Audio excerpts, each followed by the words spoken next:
I do want to talk about this new addiction that I have. Is a Ferrari an expensive car? Yes. Depends who's asking. Sales is hard to do when you're trying to get people to buy something they don't want. If you want to run a great business, you need to talk to people who've got money to throw at the problem. Hey, buy this. You must buy this. You got to buy this. Hey, did you buy it? You sure you don't want to buy it? It's like, don't do that. Why we talk about FOMO? Because I am a victim of FOMO. What's poppin', what's poppin', what's poppin'? Welcome, Nicky and Moose. I'm Nicky. That's Moose. What's up, Moose? What up, y'all? And on this episode, we're talking about what we're reacting to Netflix Suits and the latest Jay-Z interview, how I was a victim of FOMO because of an app that's not really talked about. We go from idea to monetization. This blueprint is inspired by one of our favorite authors, Daniel Priestley. And of course, the question of the week. Moose, how we feel about this episode? Super excited about this. We're talking about one of my favorite concepts, how to develop a complete product ecosystem. Make sure you check this one out. Let's get into this intro. Two kids from Queens, cut from a different cloth. Now joining forces, helping you to elevate your personal brand. Yeah, I'm talking about Nicky and Moose, bringing you a never-before-seen perspective into the mindset, the mentality, the behaviors, the driving force, but more importantly, the stories behind the people and brands that you know and love the most. And of course, this episode is powered by Ecam Live, the #1 all-in-one streaming platform that not only allows you to stream on multiple platforms like Facebook, Instagram, YouTube, LinkedIn, all at the same time or just individually. It's also amazing for pre-recorded videos, such like this, a podcast, such like a course or anything, or it's any type of content you want to create. It's amazing for your Zooms and Google meetings. Ecam is everything. And we're giving away 14 days for free on us if you go to www.nickyandmoose.com/ecam, and we'll give you the 14 days on us.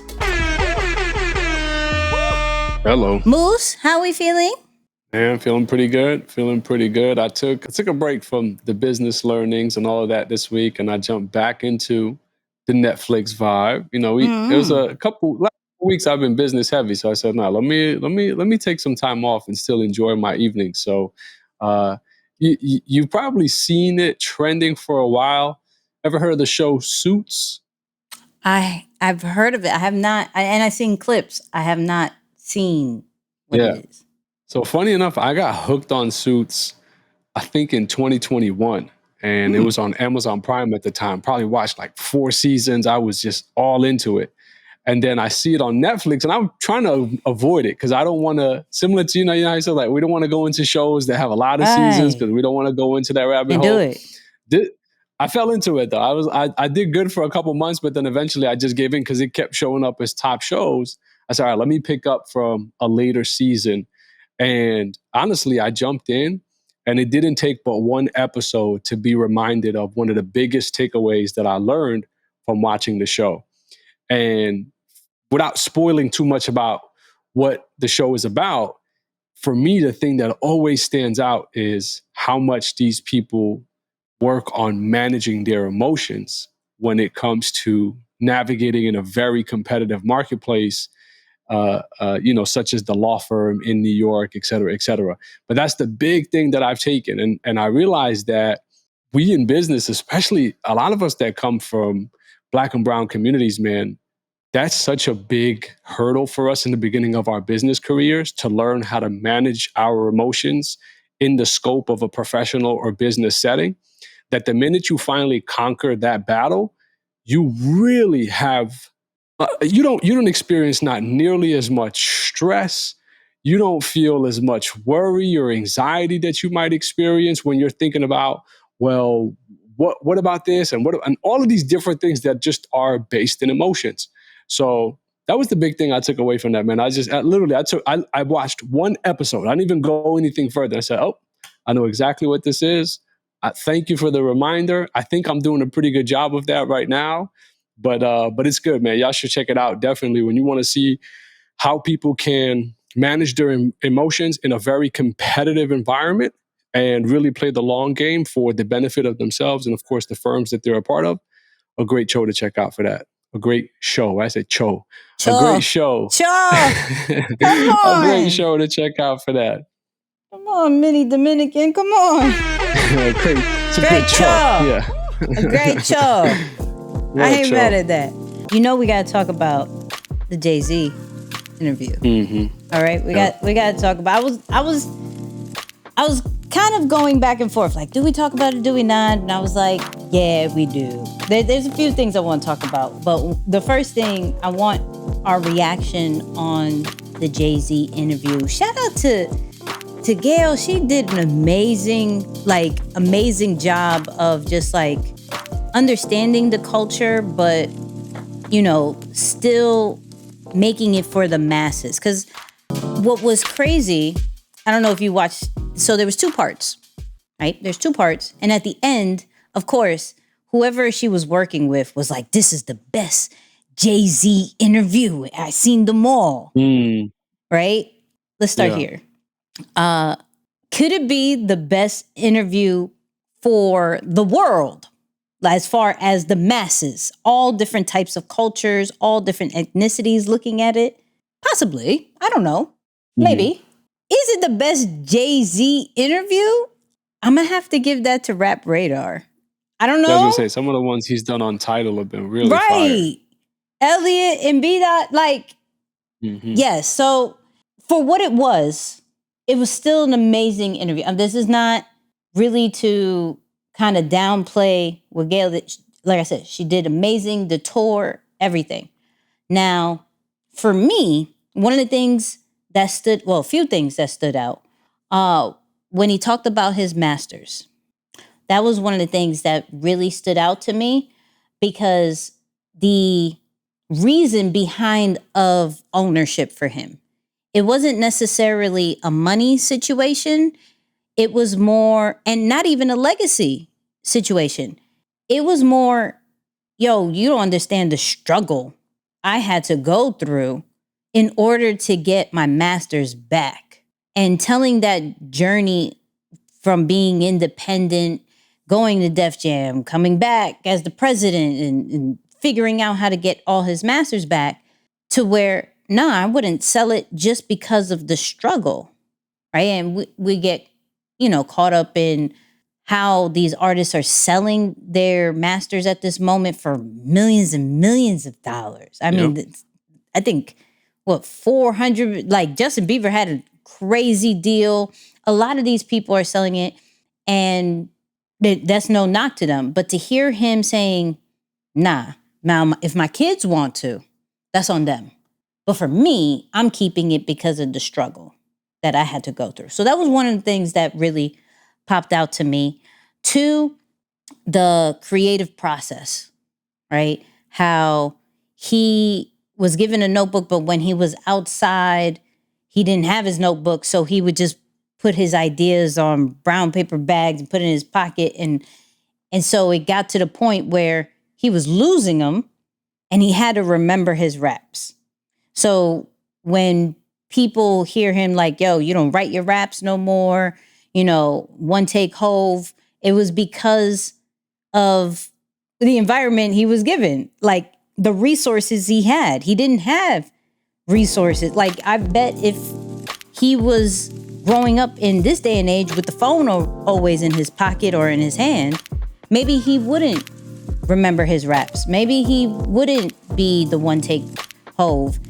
But the fact that the resources were limited, it created this vibe for him of always trying to remember his rap. So I thought that was really interesting to hear.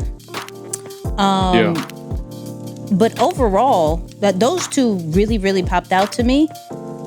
And then, of course, like his intentions of still wanting to create music, but it has to make sense.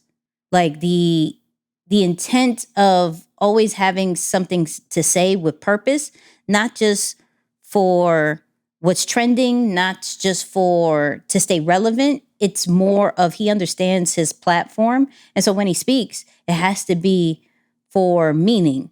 And so all of the interview was really dope. Now, here's my question. Was it too overhyped? It was too short for what was expected. That stood out. I was like, because I haven't checked out the second half yet, but I figured if the first half was only 10 minutes, then of course the whole thing is a 20-minute segment. So that's one thing that stood out. I said, where's the rest of this interview? This is like a podcast segment. Where's the rest of it? So I will say that, but that's the main thing that really jumped out at me next. But I think similar to you, I thought it was a really great job of interviewing him to introduce him to, I don't know that he needs any more introduction to wider audiences, but on a mainstream standpoint, it made sense the way they positioned the dialogue and how they went through it, and really gave you a quick background without having to jump into the exact details of what exactly happened. I'm curious about the timing, because clearly that was done, I'm assuming, early on in the exhibit, right? Because I do remember her saying that they had honored him and his mom, and I remembered that gala, and that was like when it was first opened. So I'm curious why now and not before. Yeah, and maybe is it because I do believe it's supposed to be closing in October. Do you know? It was like a last call. Right. I know we texted about this. I think you might have said November even, not just October. So maybe there's a little bit of time left, but I'm sure that timeline is coming up where it's due to close soon. Like it's run its course, because it started in August, I believe. Yep. So 3 months, a 3-month activation sounds about right. We're sometime in November. December 4th. Okay. December 4th. This is the cool part. So they said that, signups for the library clearly went up. Clearly. Mm-hmm. But they had collection cards. Collectible cards. I wish I'd known that. When I was there, I would have signed up.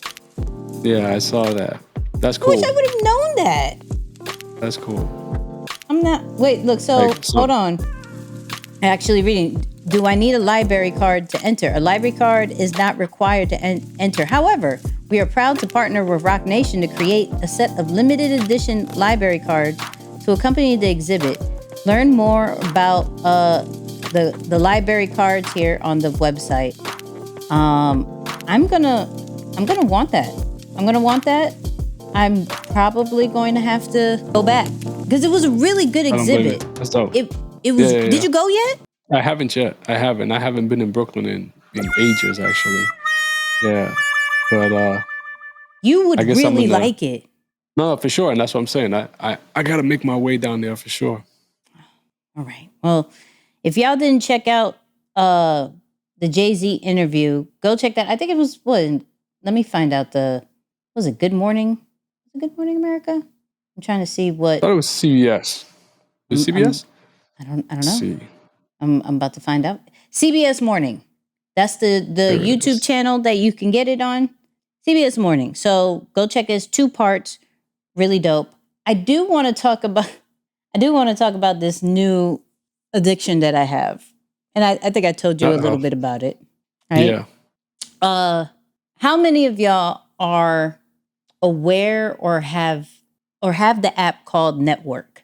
And it's spelled NTWK, I believe. NTWRK. Blue, right? First off, I didn't know really nothing. I've been on this app probably for over a year, right?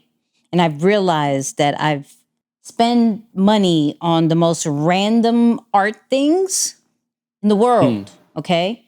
So first, this is a app that has really dope art collectibles, sneakers, clothing, trading cards, and you could do a buy now situation, or they have an auction standpoint, right? All these different brands are getting on there, like especially for sneaker resellers. and collectible resellers.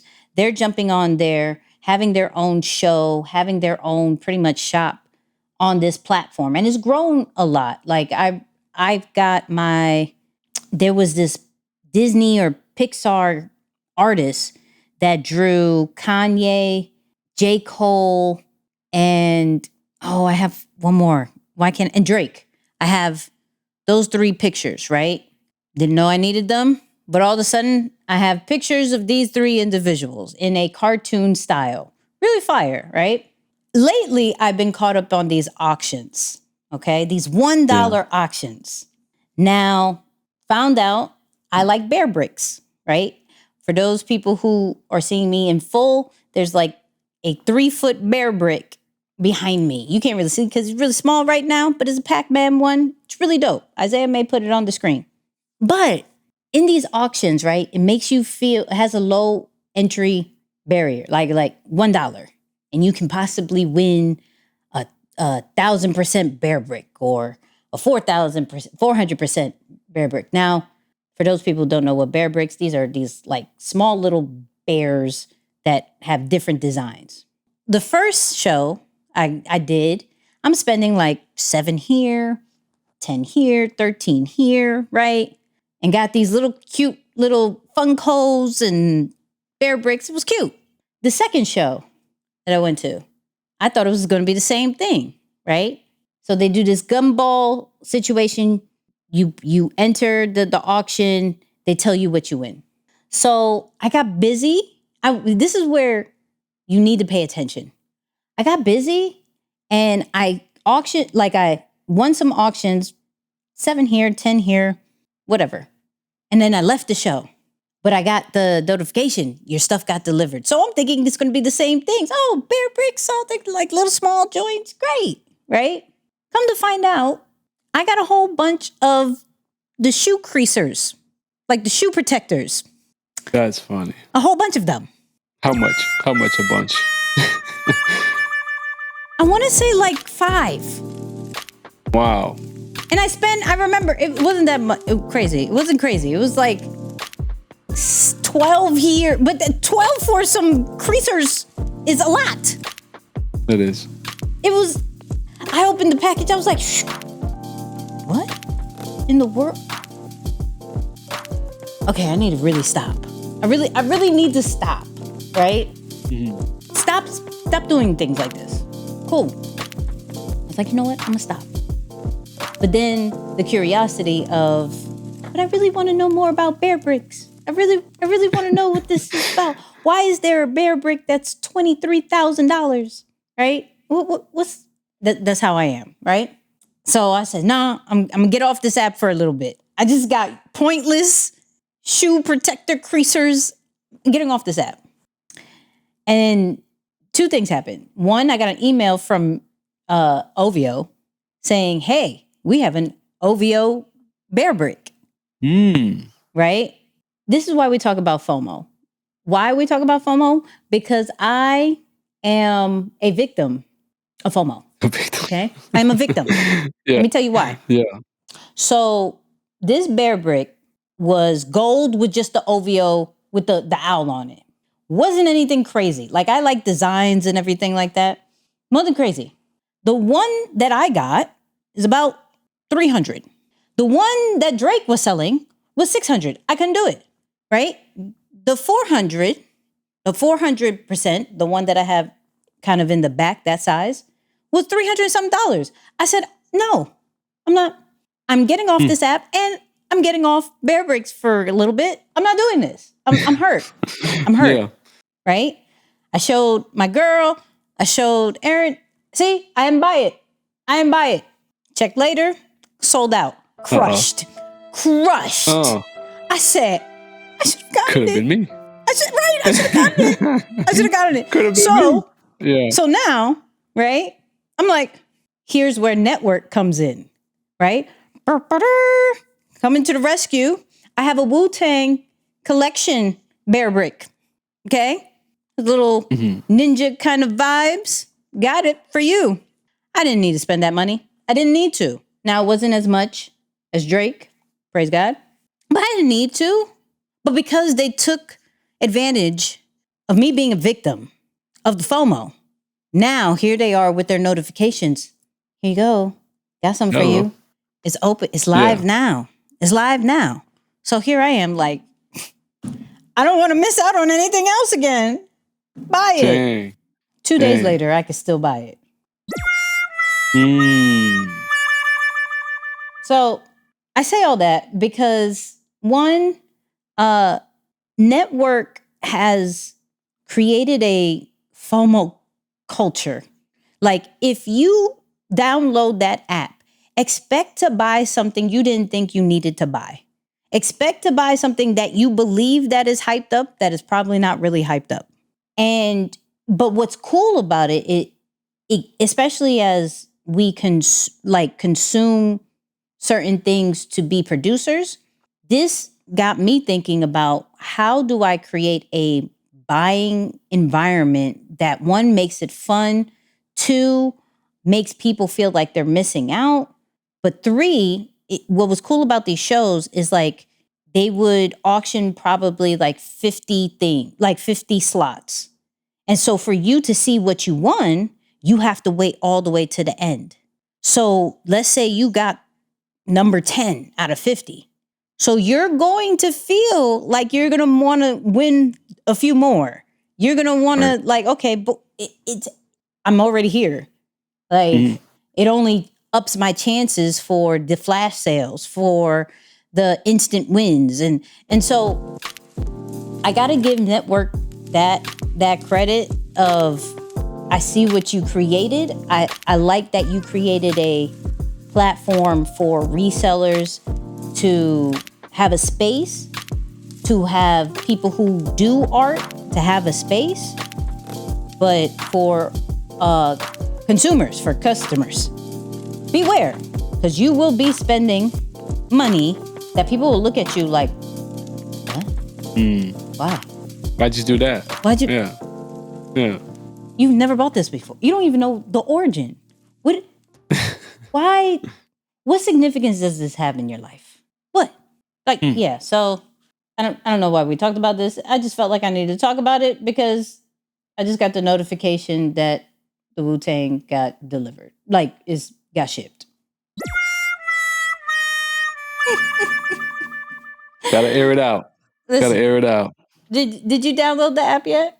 I didn't. No, I didn't. That time when we talked about it on the after shows on the site, browsing around and all that. But no, you have to get the app. I didn't. The site doesn't know. I went on the site trying not to get sucked with, and then next thing I know, no. Just I'm experience come it back with my own story. No, experience it for 3 days. Get it right now. Yeah. No. 3 days.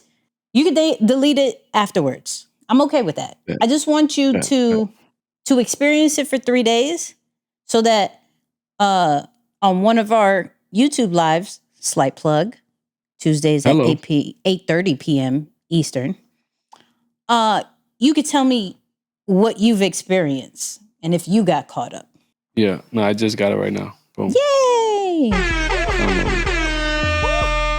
All right, let's get into the real stuff, because I can talk about this all day, because clearly I have a problem. Wait, side note. If there's any toy makers, because all this money that I'm spending on toys, I probably need to create one. If there's any toy makers, or you know how to do it, or somebody who can do it, please DM me on Instagram, or hit me up on Threads, or email me, Nicky at Deeper Than the Brand, please. Because as much as I'm really spending, and I have a puppy, it's not really recommended that I have toys and collectibles, because he gnaws on them. Rest in peace to Cause. But anyways, you're here nor there. Let's get into the creator of the week. Actually, Moose, you should introduce the creator of the week. Yeah, man. I was, minding my business, just hanging out on social, and I see a really funny yet very well put together skit of one of our favorites, the one and only E.T. the Hip Hop Preacher, but not done by him. Of course, a reenactment. I guess is that a word? A reenactment? Yeah, that was right. Come on. Okay, good. So a reenactment of his speech, the ULU speech, but with another face over it. So that was one thing that caught my attention. But I also really like this new journey that he's launching, where he is literally taking away all of the flashy lifestyle things that would typically be relied on to market yourself as an entrepreneur. And he's starting from scratch. So this person, you all might know him, you might not, but I'm sure you gonna find out about him pretty soon. But phenomenal person, man. I guess we can cue the clip first and tell you more about him. Got you. The team and I, we're about to do something crazy. I'm selling all the cars, the jury, and we're starting literally from ground zero. That's right, Bentley, gone. G-Wagon, gone. Just a lot of hustle, a lot of grind, and a whole lot of fun. So I'm trying to think, what are some ideas that we can have to do something differently than everybody's seeing right now? I ain't never seen nobody dumb down their lifestyle and show it from the bottom to the top. What's going on, superstars? This is Justin Owens. Listen, I'm excited. The summer sale is here, and I'm excited. Oh, my brother. I ain't trying to be funny, but man, you sound like everybody else. Man, it's easy. Everybody just like showing this lifestyle. It's easy when you got the car. It's easy when you got the jewelry. It's easy when you got all this little stuff, and you can lure people like me. It's understanding that where you are is not who you are, right? That the things that you have is not what creates what you have in the future. It's what you decide and what you set. And so I'm excited for this journey. The guy said, man, you going from a G-Wagon to an Accord, you okay? I said, I don't know. Nah, but for real, you know what he said though? He said, man, I like the idea you're going with, because I never seen nobody do that. Everybody just always starting at like the middle or the top. So, you know, we about to do it, y'all. Biggest what? Biggest what? Biggest what? Come on. Fire. Make Honda's trendy again. Come on. For real. Nah. So definitely, man, creator of the week, Justin Owen. Had to shout him out. I love the creative. I love the comedy and even acting that is infused into all of this and really taking people behind the scenes on this new entrepreneurship journey. So yeah, man, creator of the week, Justin Owens. Make sure y'all check him out. Shout out to J.O. We love J.O. over here. We have an extremely good segment where, one, it's from one of my favorite authors, right? Daniel Priestley. Been talking about him for a while, and it got me excited when Moose started to bring him up. I said, oh, we're here now. Mm-hmm. But when we're talking about personal brand and we're talking about the monetization side, we found several clips that is going to help you to go from an idea to figure out what your market and what your niche is going to be, to figuring out your audience, to as well as figuring out how to product yourself. The first one, let's talk about the ideas. Like, you may have some really, really dope ideas as far as whether it is starting a business, whether it is creating some content, new products. And this is what he has to say about it. There's this thing called proximity bias. Proximity bias is when you're too close to something to see its true value. So proximity bias is where your ideas are commonplace for you, your business is commonplace for you. Just to finish today on this idea that maybe you're sitting on a $45,000 Rolex that you just take for granted. Maybe there's an idea that you've got. Maybe there's a story. Maybe there's this tiny little piece of intellectual property. Maybe there's this little spark of creativity and you've been toying with an idea for a while. And maybe for you, you're seeing this thing as a 350-pound thing, and actually it's a 40,000-pound thing. And maybe you've got a little bit of proximity bias. I want to plant that seed that maybe the most incredible value that you've got to share with the world is actually something that's right on you right now. Let me tell you, I have been, clearly, I'm just a victim this whole episode. This is just a victim of everything. I've been a victim of exactly what he said in kind of both ways, right? In a positive way and a negative way, right? Positive way of where I almost downplayed an idea. Like, it's not really worth it. It's not worth our time. We're not going to do it, right? To where when I started talking to other people, they're like, yo, that's fire. When are you going to do this? Right? Mm-hmm. But I've also been a victim of that I'm too close to it, that I don't see the problems. Mm. right? The problems or the opportunity? Both. Mm-hmm. So there are times, because I'm a very confident human being, to where I'm like, yo, this is working. This is great. It just needs a little bit more time. Boom, boom, boom. To where it's like, yo, you're not seeing the gaps because you're too close to it. To where even like with Deeper Than the Brand, I had to bring in outside people because I was too close, right? And I also assumed that the people that I had start with were too close. So that I was like, yo, what's your thoughts on this? What's your thoughts on this? Like, okay, this is cool. The mission, the vision is cool. But this could probably change a bit.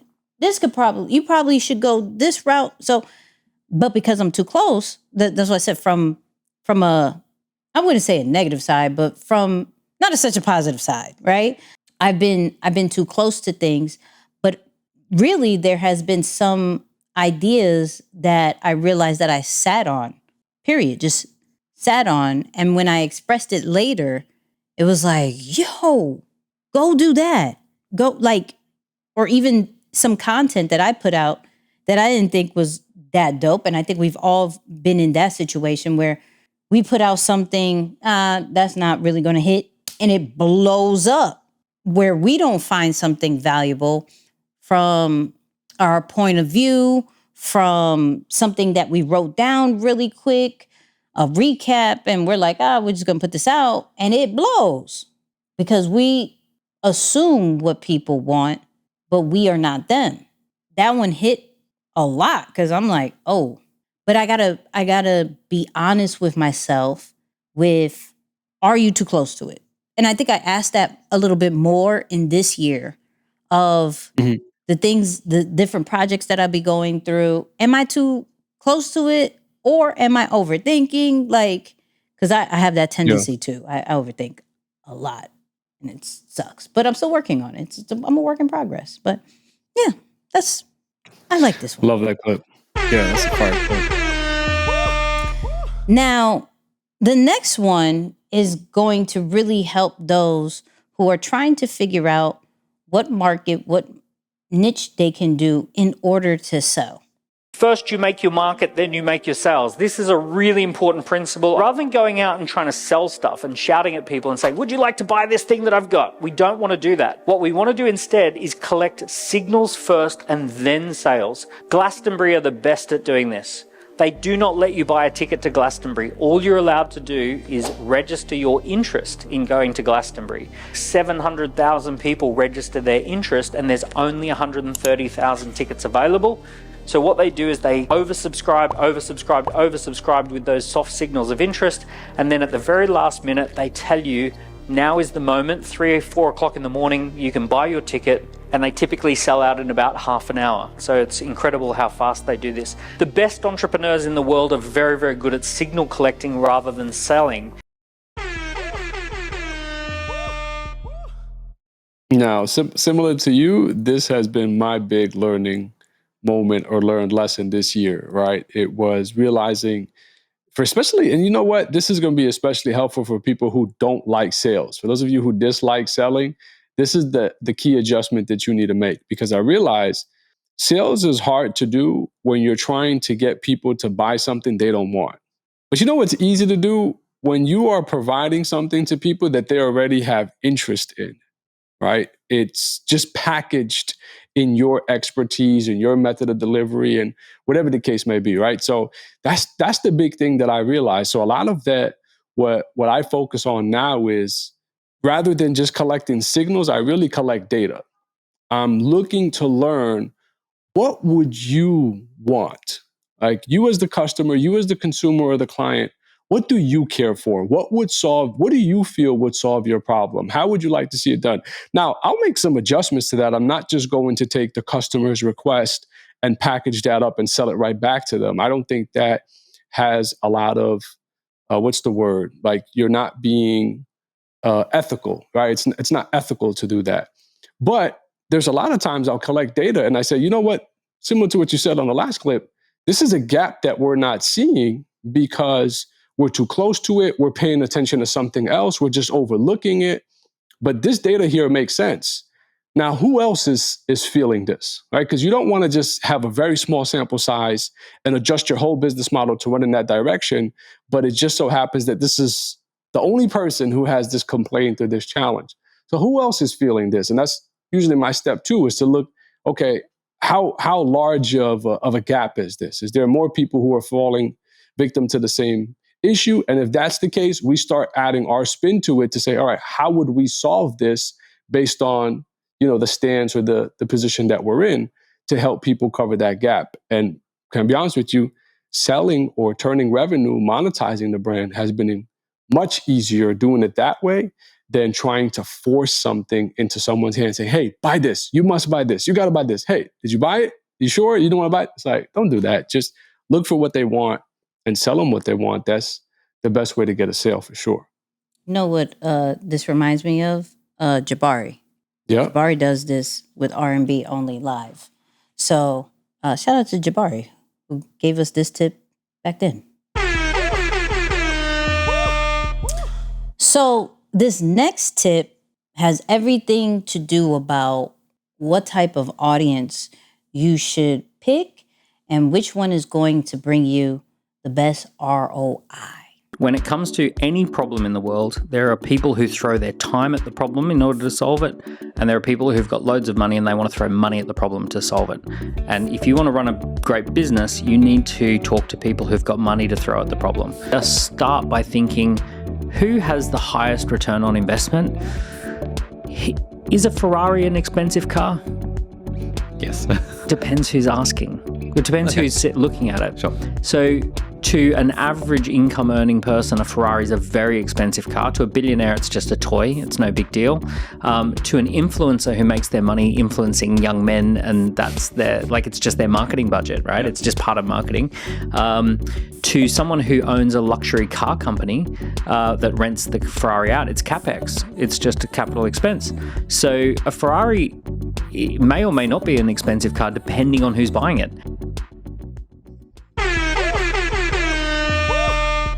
Let me tell you, from a person who loves to cater to the people and create products and services for every step of the way, the least amount of issues you are going to have is when you cater and target those who have money.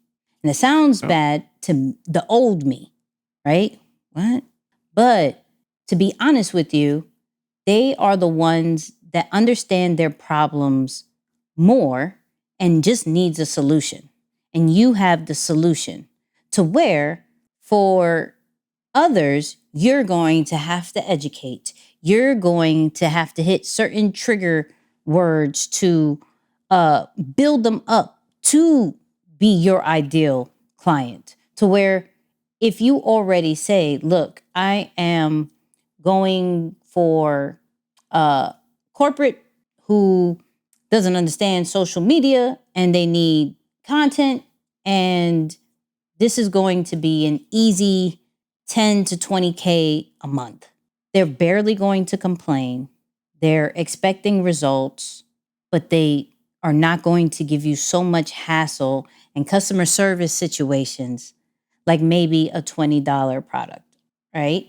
Now, I love what he said as far as, we need to stop pretty much in I'll say in our culture, stop counting pockets, right?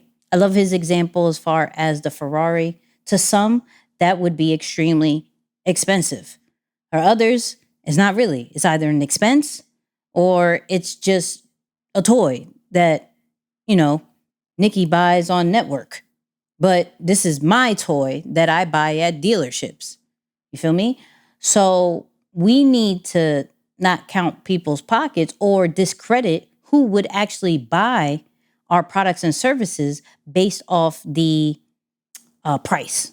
Because there's going to be somebody who is going to find value in it and honestly need it. For, let's say for my speakers, even breaking it down into more of a service instead of just a product, right? For my speakers, or those people who are interested into it, you may have a set price. And some will, more will say no to your price, period, that you even have a price to speak, than some will say yes. But those people who will say yes will pay for the flights, will pay for the hotel, will make sure transportation is there, will make sure if you have any drinks or food requirements that you may need, will probably take care of the footage because they paid the price that you asked for, because they understood the value, right? Where others, they're going to negotiate on the price. And for the negotiation, you're still going to have to talk to 4 other groups. You're going to have to come back and do a follow-up. You're going to maybe do a separate call with the main person just to keep the relationship for a negotiated price. Not even the price that you asked, negotiated price. Pick your audience correctly, and we all make mistakes. I've made mines, and there's in my head to where I'm now segmenting from the person who wants to love on the people and cater to the people. And then there is a segment of me that understands that business is business. And so I cater to a select group of people that is only a certain type of elite status, and I'm okay with that. To work with me, you have to have certain type of requirements, and there's a certain kind of budget. That's perfectly fine. But I do, because of who I am, do have the 37, the 97, the 100 a month situations. I have that journey, and I still feel fulfilled with that until I won't. And when I don't, I'll stop it. And then we went from idea to market to audience. Now we got to talk about this product ecosystem. What type of products do we need to have as personal brands? Product categories is the first one is called a gift, something you can give away for free, asking nothing in returns, no strings attached. So then the next product is something called a product for prospects. A product for prospects is an easy way to engage. It's a first thing that people can do. It could be an introduction workshop like my first business was all about. It could be an online diagnostic or an online scorecard or a test. From a business point of view, you want something that scales pretty easily and doesn't take up a lot of time. After the product for prospects, you've got your core offering. This is the main thing that you do. It could be a service, it could be a product, it could be an offer, it could be a productized service. And then the final product is called a product for clients. And this is something where you take people on an extended journey. You go on a long journey with them. You really look after them for years at a time. And it's different to the core product. So BMW has cars as its core product, but it has finance and insurance as its product for clients.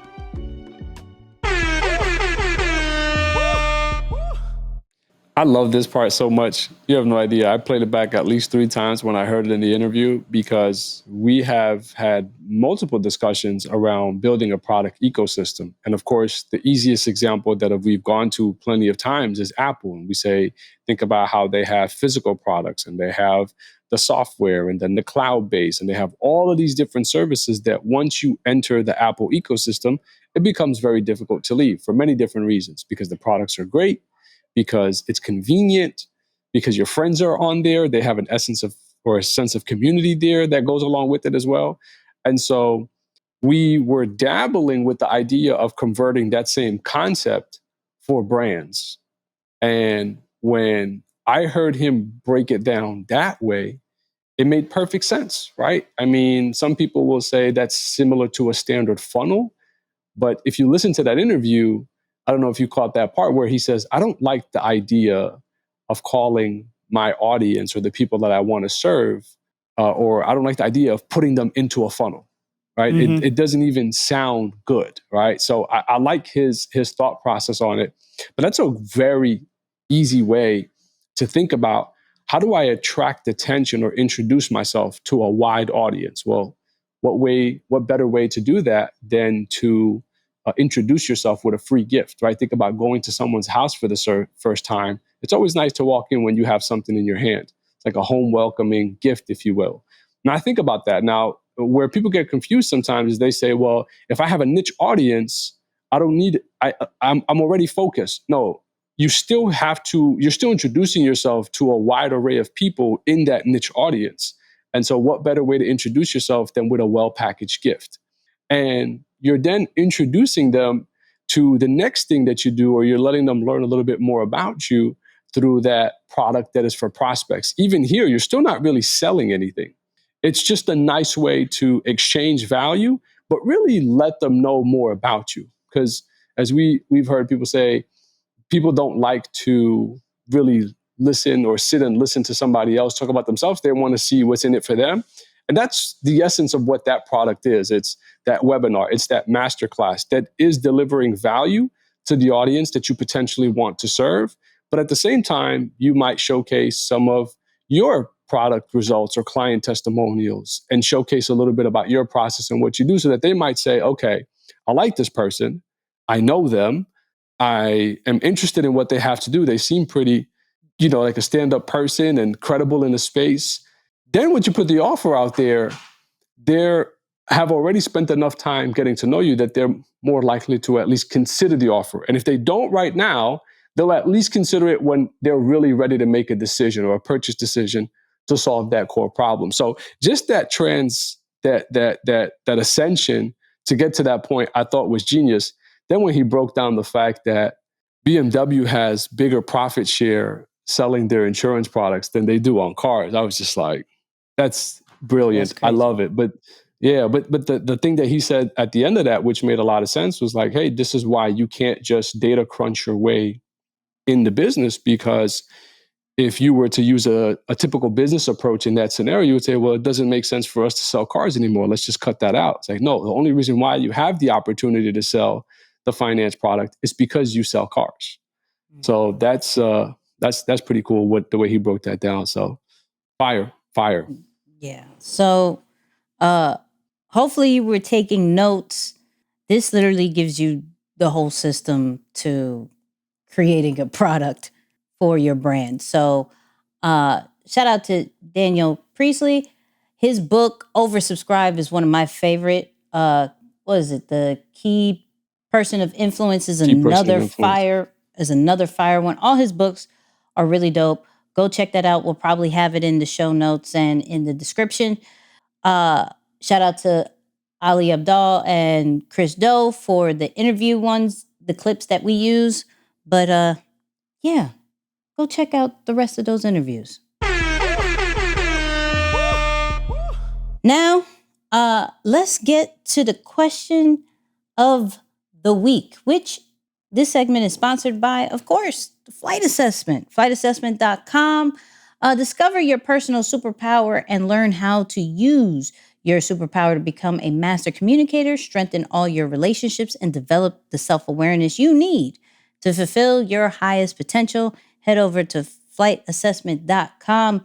And of course, this question comes from Deeper Than the Brand. Again, this is a really good one, and I think you may like this.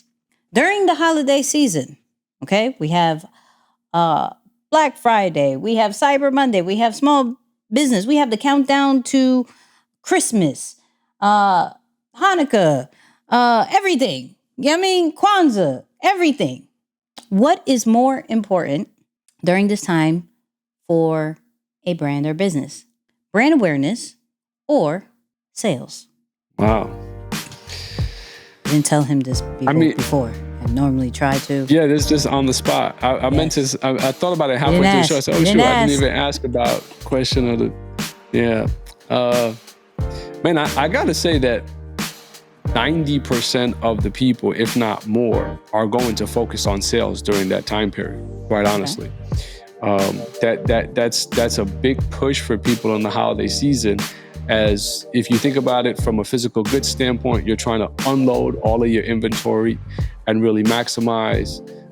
Maybe though, as I think about it, it could be a little bit different for some of the online brands or personal brands, because you really don't have physical goods, right? It's not like you have something, with the exception of merch and some select seating at a workshop or an event. But yeah, I'm gonna go with sales on this one. I would say that's where hold on. Sorry. I always do this when it comes to these questions. I Yep, just you're got gonna exhausted a little modify it in the way that you want to. Go ahead. I said the question. I said the question. You gonna add rebel? No, I just want to confirm. Is this what do people focus on, or what should? I said should. Should. Okay, cool. Should. Yeah, you went for the people. I heard you. You went for the people. People normally. I was trying to save it, but no, I understood what do people do, but should, I still have to go with sales on this one. Honestly, I still have to go with sales. But let me tell you why sales, because you actually have an opportunity to check off the box on the brand awareness. If you truly make your products more accessible, it is a brand awareness move, right?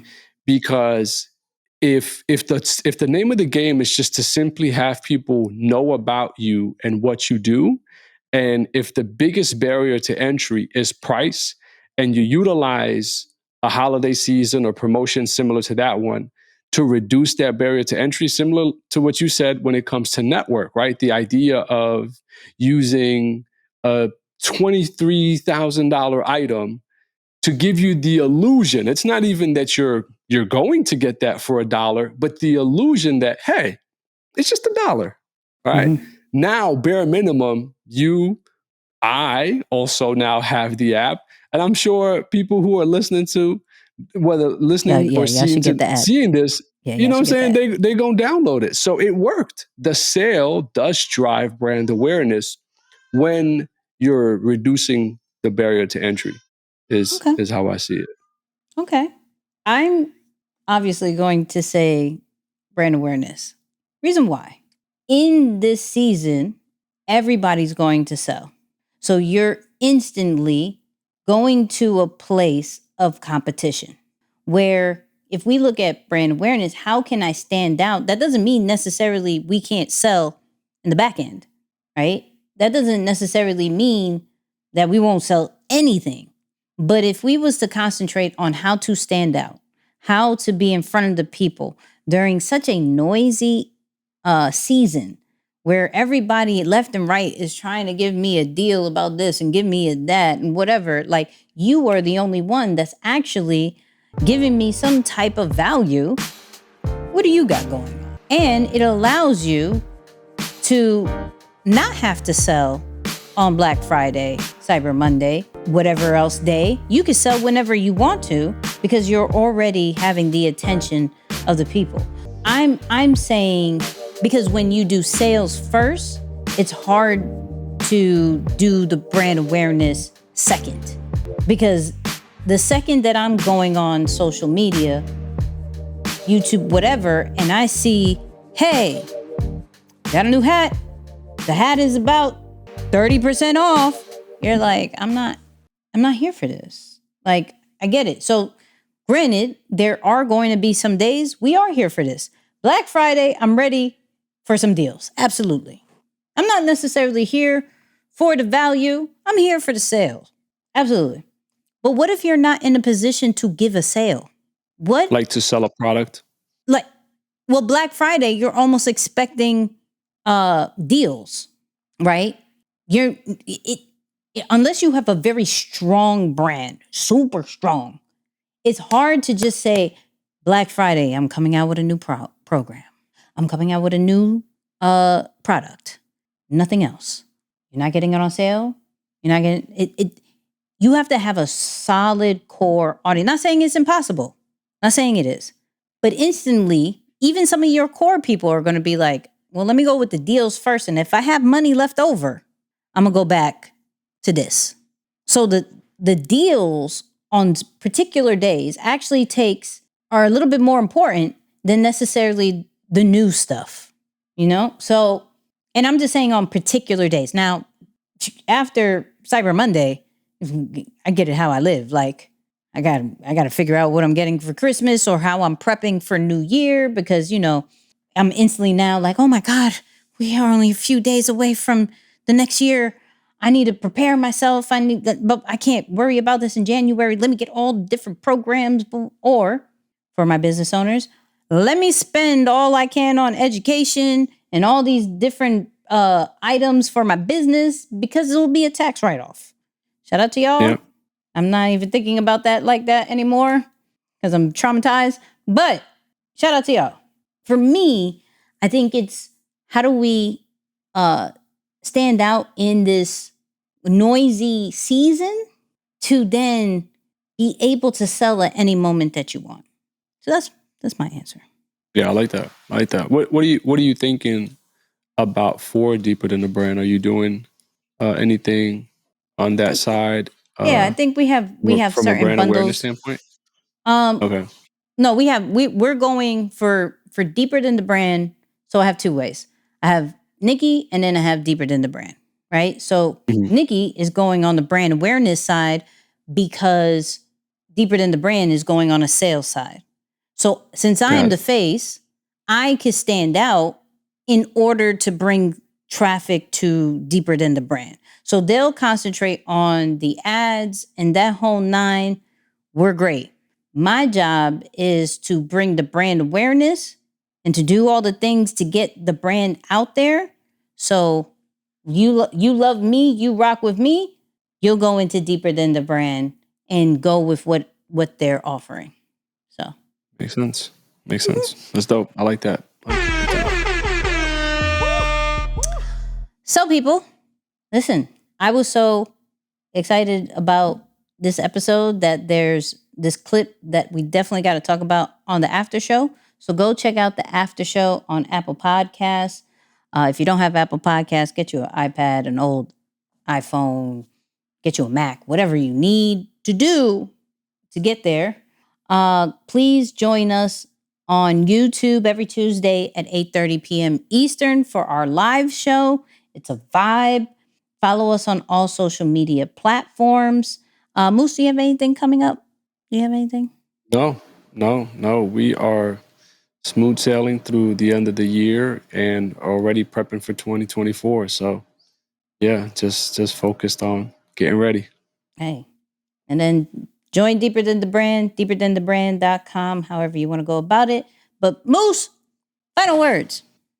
Yeah, in light of talking about suits and controlling your emotions, I want to say, especially to people who are very in tune with their emotions, sometimes it's less about controlling your emotions and more about not letting your emotions control you, because that's when most people take action or make decisions that they later regret. It's when you let your emotions control you.